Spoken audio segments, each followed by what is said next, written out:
On today's episode, we discussed widows and widowers. We defined what widow and widower are, and we also talked about what they may come across in their widowhood.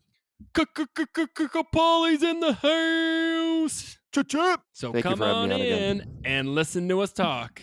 Let's talk about death, baby. Let's talk about grief and mourning. Is it argumental or existential? What's it mean to be? Let's talk about death. Hi, I'm Benny Cappaulli, and I'm a funeral professional. And I'm Nicholas Cappaulli, psychologist. Hey, Nick, let's talk about death. Let's do it. People are talking about death, baby. All right, Doc, how we doing? I'm doing fabulous. Today we're gonna talk a little bit something different, something a little bit out of our comfort zone, a little Repertoire. bit. We also have Cappaulli on. Thanks, Cappaulli, for being with us again. Give us a hoot hoot. Hoot. You said give me a hoot hoot. Wow, you were already talking, interrupting me. Wow. That really threw you That is for a not loop. You're like, podcast "Oh, hold etiquette." on." All right, Doc, Hoot hoot. Doc Cappaulli and I are going to talk about widows and widowers. So I think the first thing we got to do is define what a widow and a widower is. A widow is a woman who's lost her spouse, and a widower is a male who has lost their spouse. So we're going to talk a Very little welcome. bit about that in both of our professions, all three of our professions, really. So I have the honor of taking care of widows or widowers at the first kind of conception of that word, right? So they lost their spouse. I'm coming into their home or coming into the hospital or nursing home. And it is interesting. There's some similarities between like newlyweds compared to like been married for 30, 50 years. But there's also very, very differences in that. And I've had like extreme differences. So I'm gonna stop you Thumbing? right there. You thumbing it? Yep, I'm going to stop you right there because I think that we have to be very careful when we say there's differences between newlyweds and people that have been married for multiple years, because I think that hurt, that pain of a sudden death, can be very similar. I'm not talking about the pain. I'm talking about my experience of what I've seen. Okay. What I've seen. That there's similarities, there's differences. We're bringing up our own experiences, right? I'm not bringing up theirs. I'm bringing up my experience with it. And you know, what's very interesting with it is they don't know really what to say a lot of the time. What I find the most that they talk to the public about the situation is during the visitation or funeral, and then I luckily sometimes get to really be a part of their last moments with their spouse before the casket closes, or you know, before we take their loved one, you know, to the crematory or whatnot. And I find that's when the true feelings and emotions come out. I've, you know, been by the casket of a married couple of 60 years. I've been by the casket of a married couple for less than a year. And my heart goes out. My heart goes out being a married man. I can't imagine losing my spouse, my high school sweetheart. I have no idea how that goes. Doc, I know we've talked about meaning becomes a very huge play in this. We as married couples, and again, my experience, not saying every married couple, but I find that you work as like this tandem team, and there's things that you do that necessarily your spouse doesn't even think about doing. And then there's things that they do, vice versa. And so when you lose that, you have to relearn how to live, right? And I just kind of want to start with that process on what my experience is. Doc, your experience on widows and widowers? I'm just going to go on tandem what you said. Viktor Frankl wrote a book called Man's Search for Meaning, and it's about the idea of logotherapy for all the therapists out there who know what I'm talking about.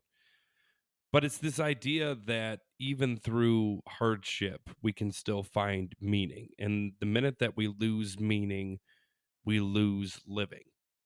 So you're absolutely right. With a lot of widows and widowers, the problem becomes that if their conception of themselves is being a wife or a husband, and they've been that way for 35 plus years or longer, 50, 60, it's really hard for them to reevaluate who they are, because a lot of who they are revolved around taking care of the spouse. So, one of the things that we tend to look at in psychotherapy when we're dealing with widows and widowers is asking them, who are they now? Because one of the first things you're asked, right, when you meet people for the first time is, okay, are you married? What kind of job do you have? How many kids do you have? And that first time that they're asked that after they lose a spouse is earth shattering for them, because they can't respond with the normal response. This idea that I'm married, even though they're still, some of them still are wearing the wedding ring, or they're, wearing it around their neck or whatever. The idea of actually being single again is terrifying. Not to mention that I would say that for some of the people that I work with, and for widows and widowers out there, they are still married. They will never remarry. They will never, date again. This was their one and true love, and that is it. And there is nothing wrong with that. I think there's something super beautiful to that. But I also think that, unfortunately, for a lot of these people that see it that way, they are going to live a very isolated, lonely life for the rest of their life. And I think this is an important topic to talk about, because I think we need to discuss what it's like to be a widow or widower. Fortunately for all three of us in this room right now, Chris, Benny, and Dr. Nick, myself, we have not lost a spouse. So for us to experience that and talk about that, we can't.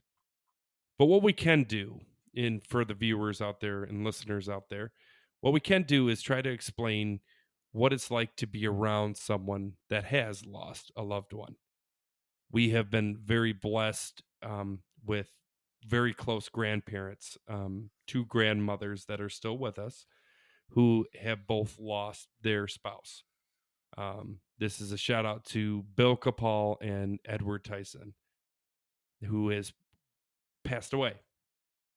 And to watch our grandmothers deal with that and go through that process has been very eye-opening for me, and a testament to what a true marriage should be and what it should look like. But with that being said, I also know how lonely and isolating it must be for them. So for any widow or widower out there who's listening to this, I just want to also, restate, our heart goes out to you. I have no idea what that looks like or how that feels, but as an empathetic, compassionate person, I can say that I can't imagine, and I don't want to imagine what you're going through. Yeah, it's rough. I have got to witness them, and I have a lot of widows and widowers come in to other funerals later, right? A couple months down the line, and for some of them, they're just lost. And they've had conversations with Dad, and I'm sure Cappaulli's gotten his own kind of conversations from widows and widowers. And not all of them, but some of them are still struggling with, they want to bring up their loved one, and their family's telling them they need to move on. They need to go back to doing things that made them happy. They need to, get over this. And I just want to say to all you listeners out there, grief does not have a time limit. And for some, it takes a lot longer. Grief is something that's a lifelong journey. And for some, it takes a lot longer if they can get through it. And the reality is, if we choose to love, we choose to hurt. And the more we love someone, the more we hurt. And what truthful hurt it is to lose the person that we've literally given everything to, especially our trust. And when we lose that, a part of ourself is gone. It's interesting because the some of the studies that are going out relate to twins, because Doc and I are twins, that losing an identical twin is very similar to losing the same grieving process as losing a spouse. And I think that's so interesting because I try to not only in my mind think about how that would be to not only lose my wife but or to lose Doc, because these are people that I've literally I've gotten to the point now where I've been with my wife longer than I haven't been with my wife. And that's I can't imagine that experience being without her. But at the same time, we as people who haven't experienced the loss of our um, spouses need to have an educated mind on what to say and how to address spouses. And I think that's what this episode is all about. Cappaulli, your thoughts on your experience with people who've lost their spouses? It's a fascinating concept. Dr. Nick, you brought up both of our grandmothers losing their spouses, and interestingly enough, one got remarried and one didn't. And it's interesting to see how they each dealt with it. And again, there's no right or wrong answers. It's really just the type of person you are, what you're looking for out of life. But it amazes me, like, what drives you to decide, I want to get married again. I can't imagine being alone the rest of my life. And then the other way, I'm still married and there's nobody else in the world that's going to make me that happy. But I can't imagine it either. And I don't want to. You both said that, and I feel the same way. That's got to be devastating and terrifying at the same time. You marry somebody because it's somebody that you want to spend the rest of your life with. So when they're not there, what do you do? How do you deal with that? And it's scary. Well, it's interesting. We talked about our grandparents, but for people that don't know our grandparents or our grandmothers, one lost their husband somewhat early in life in her 50s, and the other one lost her husband when she was in her 70s. So it is kind of a different time frame too. Well, and let's go on to the one of our grandmas who got remarried also married somebody who lost their spouse. And you find that a lot out with widowers is they tend to get married to other widowers because who else would understand their experience more than somebody else who's kind of went through that path. But let me make this clear, because Doc and I say this, even though they've both lost their spouses, it's completely different experiences. Like Doc was saying, for some people, it's nope, that was the love of my life. I am okay with never remarrying, and moving on with that. Where others are lucky enough to find somebody else that they can share their life with. In the experience of our grandmother who lost her husband and then married a man who lost his wife at an early age, what a great experience, I'm sure, in conversations they have had because of that, anger, grief that they went through, and they can kind of go through that life experience together. What I also think it brings up this important topic, right? This idea of, for widows and widowers, should they get remarried? If they do get remarried, what's the time frame on that? Should they start dating right after? Should they not start dating? If we go to tradition, right, the women were supposed to wear black for a whole year and grieve for a whole year. Obviously, we don't do that in at least our society, our neck of the woods anymore. But it does bring up this thought, right?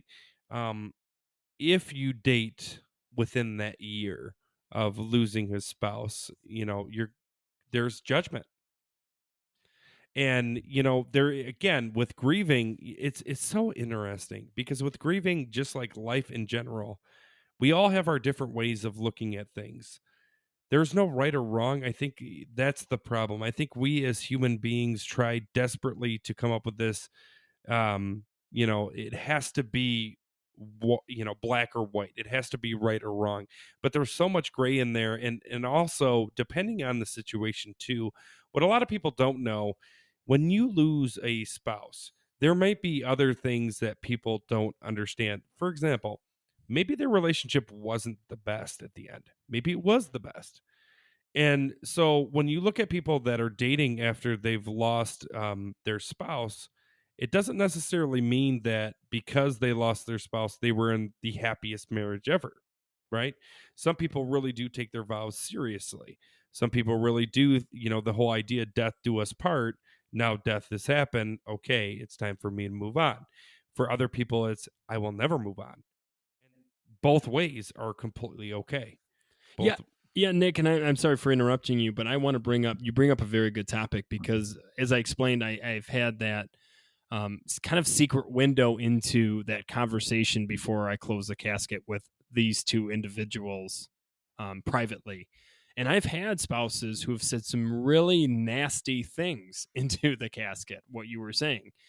That they didn't have a good marriage, but they stayed into it, either whether for the kids or whether because till death do us part, or et cetera, et cetera. So yeah, absolutely. There is that. You never know. I want to look at this. I want to bring the lens a little bit away from the widows and the widowers a little bit and go on to the family of them, right? So that's another thing too to think about when you're talking to someone who's lost their spouse. Different time frames. So a male who loses his female spouse when they're still very young and they have children, right? Like young kids. There's that like guilt, like, do I need to get remarried so like my kids can have a mother type because I can't fit in those shoes, or vice versa, right? The mother for I need a father for these kids, right? Or you can look at it the opposite way, like Doc was saying, like they lose a spouse at a later life, their kids are maybe adults, they have their own kids now, and there's judgments if they move too fast into it, or how dare you marry another man. My dad just died 5 years ago, like how dare you even basically piss on his grave by like bringing this hobo into my house, you know what I mean?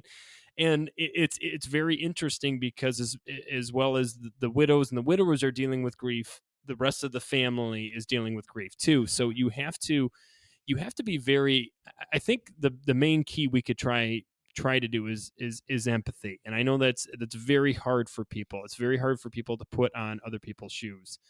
But I think when it comes to spouses, and Doc, you mentioned it too, like the first anniversaries of things where people ask about their spouse, right? Or like their taxes that year, where like they have to put, widowed or single, or I think I think you put widowed. Can you put widowed? I think it's widowed. But either way, like they have to write that, and I could just see myself with a pen in my hand not crossing the marriage box, right? That would be horrible. Or crossing the marriage box because you don't even think about it. Oh, right? like a second nature, and you're like, just oh, like, crap. and then you're like, oh yeah. Can you do like the grade school double X out? No, you can't do that. You got to white it out. You gotta white it out. gotta write it X back out. in. Couple X out. No, I think this is the thing, and you brought up this idea of family, and kids are always super important, but the reality is this: these people who've just lost, the love of their life, their spouse, have to somehow continue to live without them. And as much as I can understand and empathize with children being upset that mom moved on or dad moved on, I hope they understand that mom and dad are doing what they think is best for them. And yeah, that's hard sometimes because as human beings, we tend to like to control situations. But the reality is that we didn't just lose our spouse, they did. And if we're trying to control their lives because we're putting, well, I was the child and dad was dad was this amazing person. Don't get me wrong, dad was probably this amazing person. Mom still has to live. For some people, living means being with some sort of companionship. We are human beings, we are social beings. Relationships are super important. And especially as we get older and we start losing our friends and losing our loved ones around us, it gets really lonely. It gets really isolating. And not to mention, you just lost a spouse, so that world becomes super isolating as well. Doc, I want to bring up something, but before I bring it up, Cappaulli, your thoughts. You've been really contemplating. I see your eyes. You're really thinking about all this. Your thoughts on all this?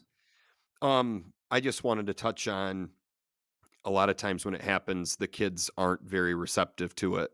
Why are you remarrying? That's not my dad. That's not my mom. But there's also the flip side of that too. Like, the flip side of the coin is, what if you have these kids that are, very, very supportive and embrace that new parent? I think that that's definitely a beautiful thing. I think that does happen a lot. And obviously, walks of life are going to have different results. Different ages are going to have different results. But at the end of the day, it can be a positive thing. It can be a negative thing. But everybody handles it different. Every family handles it different. So I wanted to touch on that. I just wanted to make sure it was represented that there are positive outcomes to that too.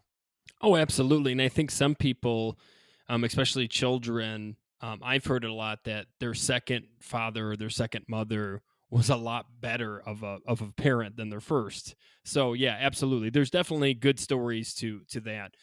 Doc, I know you've talked about this. So when it comes to widows and widowers, when you maybe suggest like groups, right? Because there's groups out there for support and all of that. And I've heard it, but I'd like you to repeat your thoughts on like the groups for widowers.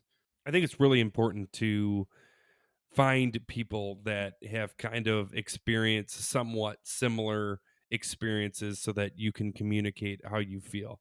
With that being said, I think it's really, really super important that I always mention this.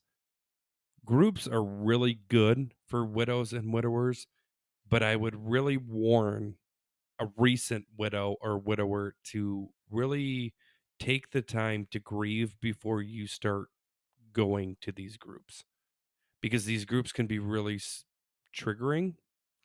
And then the other thought I was going to say to you is, depending on how you lost your spouse, could be a difference of what group you're looking for. For example, if you've lost your spouse to suicide, you may want to look more for a specific group that tailors more towards suicide widows and widowers, because an experience of maybe a normal death versus a traumatic death is going to be completely different.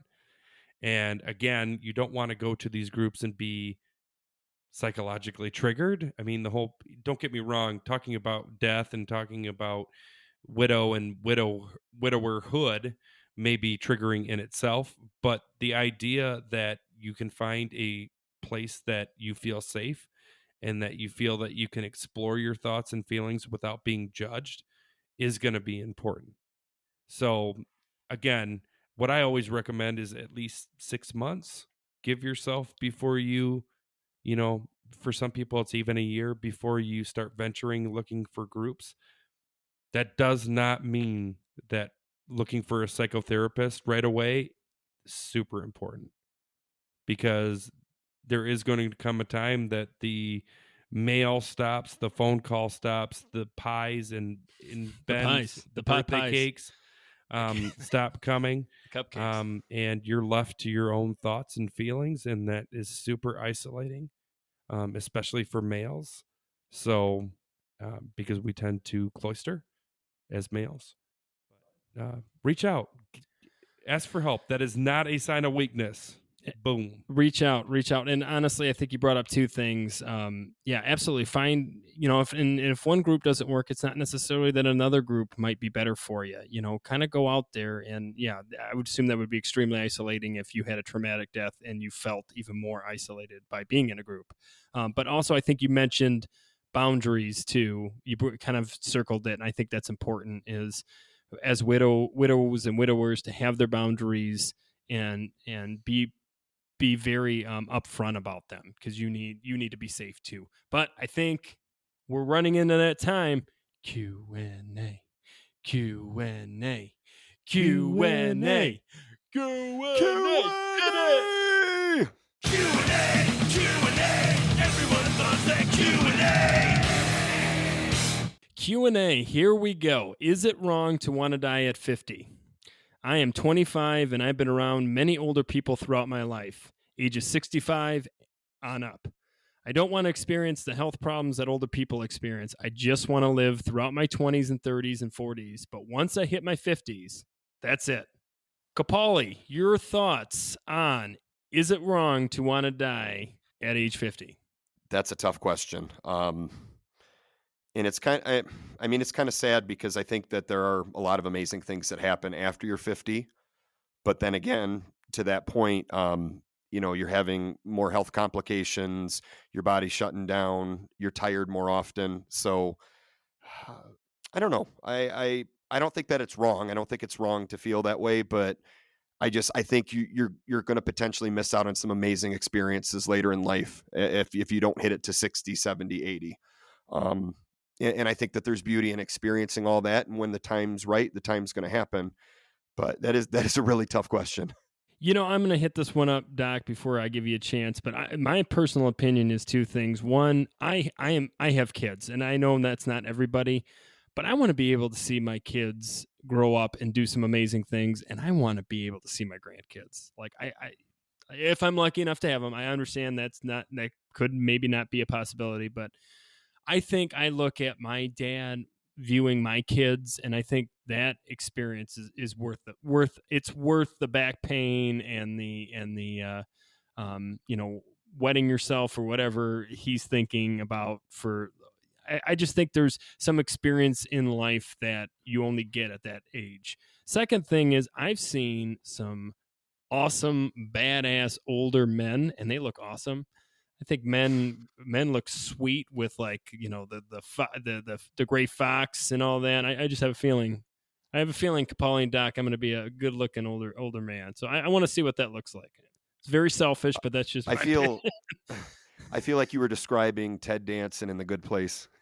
Oh, it could be Benny Danson. Vanity. There it is. Humble pie. Have a slice of humble pie, Doc. I'd rather laugh with the sinners than cry with the saints. Billy Joel said it best, only the good die young, right? This is what this whole question's about.